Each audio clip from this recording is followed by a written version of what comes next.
Last night, on the order of the President of the United States and in support of a request from the Department of Justice, as the President said, the United States military conducted an apprehension mission in Caracas, Venezuela, to bring to justice two indicted persons, Nicolás and Cecilia Maduro.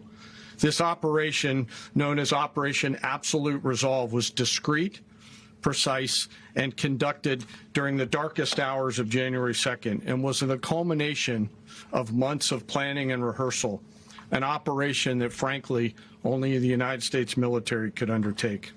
What I'd like to do this morning is talk to you through some of the preparation and the details without compromising any of our tactics, techniques, and procedures.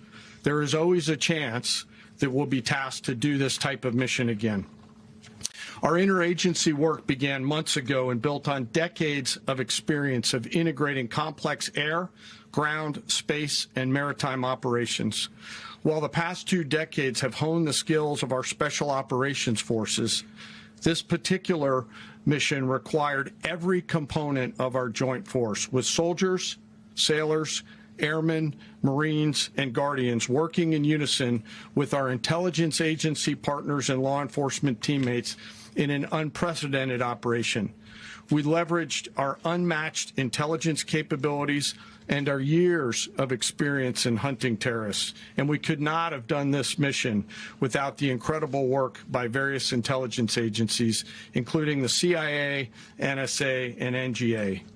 We watched, we waited, we prepared, we remained patient and professional. This mission was meticulously planned, drawing lessons from decades of missions over the last many years, many missions over these last many years. This was an audacious operation that only the United States could do.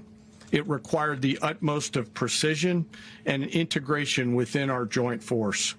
And the word integration does not explain the sheer complexity of such a mission. An extraction so precise it involved more than 150 aircraft launching across the Western Hemisphere in close coordination, all coming together in time and place to layer effects for a single purpose: to get an interdiction force into downtown Caracas while maintaining the element of tactical surprise. Failure of one component of this well-oiled machine would have endangered the entire mission, and failure is never an option for America's joint force. Those in the air over Caracas last night were willing to give their lives for those on the ground and in the helicopters. Let me talk a little bit about the preparation. After months of work by our intelligence teammates to find Maduro and understand how he moved, where he lived, where he traveled, what he ate, what he wore, what were his pets, in early December, our force was set pending a series of aligned events. Key was choosing the right day to minimize the potential for civilian harm and maximize the element of surprise, and minimize the harm to the indicted personnel, so as the President said, they could be brought to justice. And as the President said earlier today, weather in Venezuela is always a factor this time of the year. And over the weeks through Christmas and New Year's, the men and women of the United States military sat ready, patiently waiting for the right triggers to be met and the President to order us into action. Last night, the weather broke just enough, clearing a path that only the most skilled aviators in the world could maneuver through. Ocean, mountain, low cloud ceilings. But when tasked with a mission, this organization does not quit. At 10:46 p.m. Eastern Time last night, the President ordered the United States military to move forward with this mission. He said to us, and we appreciate it, Mr. President, good luck and Godspeed. And those words were transmitted to the entire joint force. Over the course of the night, aircraft began launching from 20 different bases on land and sea across the Western Hemisphere. In total, more than 150 aircraft, bombers, fighters, intelligence, reconnaissance, surveillance, rotary wing were in the air last night. thousands and thousands of hours of experience, were airborne. Our youngest crew member was 20, and our oldest crew member was 49, and there's simply no match for American military might. As the night began, the helicopters took off with the extraction force, which included law enforcement officers, and began their flight into Venezuela at 100 feet above the water. As they approached Venezuelan shores, the United States began layering different effects provided by Spacecom, Cybercom, and other members of the interagency to create a pathway.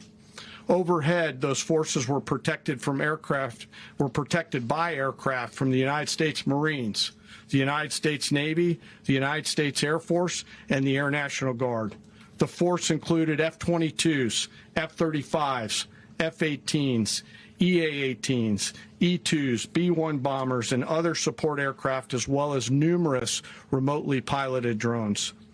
As the force began to approach Caracas, the Joint Air Component began dismantling and disabling the air defense systems in Venezuela, employing weapons to ensure the safe passage of the helicopters into the target area. The goal of our air component was, and always will be to protect the helicopters and the ground force and get them to the target and get them home. As the force crossed the last point of high terrain where they'd been hiding in the clutter, we assessed that we had maintained totally the element of surprise. As the helicopter force ingressed towards the objective at low level, we arrived at Maduro's compound at 1:01 a.m. Eastern Standard Time, or 2:01 a.m. Caracas local time, and the apprehension force descended into Maduro's compound and moved with speed, precision, and discipline towards their objective, and isolated the area to ensure the safety and security of the ground force while apprehending the indicted persons.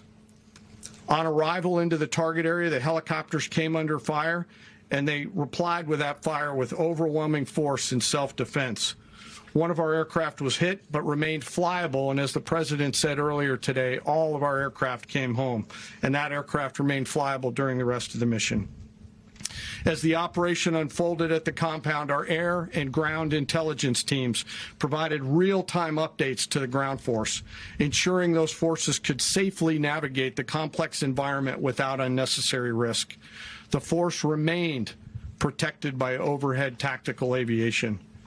Maduro and his wife, both indicted, gave up and were taken into custody by the Department of Justice, assisted by our incredible U.S. military with professionalism and precision, with no loss of U.S. life. After securing the indicted persons, the force began to prep for departure. Helicopters were called in to exfiltrate the extraction force, while fighter aircraft and remotely piloted aircraft provided overhead coverage and suppressive fire. There were multiple self-defense engagements as the force began to withdraw out of Venezuela. The force successfully exfiltrated and returned to their afloat launch bases, and the force was over the water at 3:29 a.m. Eastern Standard Time with indicted persons on board. And both Maduro and his wife were embarked aboard the USS Iwo Jima. In closing, what we've witnessed today is a powerful demonstration of America's joint force. We think, we develop, we train, we rehearse, we debrief, we rehearse again and again, not to get it right, but to ensure that we cannot get it wrong. Our jobs are to integrate combat power so when the order comes, we can deliver overwhelming force at the time and the place of our choosing against any foe anywhere in the world. I am immensely proud today of our joint force and filled with gratitude to represent them here today. There is simply no mission too difficult for these incredible professionals and the families that stand by them and support them. As we stand here this morning, our forces remain in the region at a high state of readiness, prepared to project power, defend themselves, and our interests in the region. This operation is a testament to the dedication and unwavering commitment to justice and our resolve to hold accountable those who threaten peace and stability. In closing, I want to express my heartfelt gratitude to the brave men and women who executed this mission. Their courage and tireless commitment to our nation are what makes us strong. Thank you, Mr. Secretary, and thank you, Mr. President. Thank you. We thank you for watching, and remember, stay updated on breaking news and top stories on the NBC News app or watch live on our YouTube channel.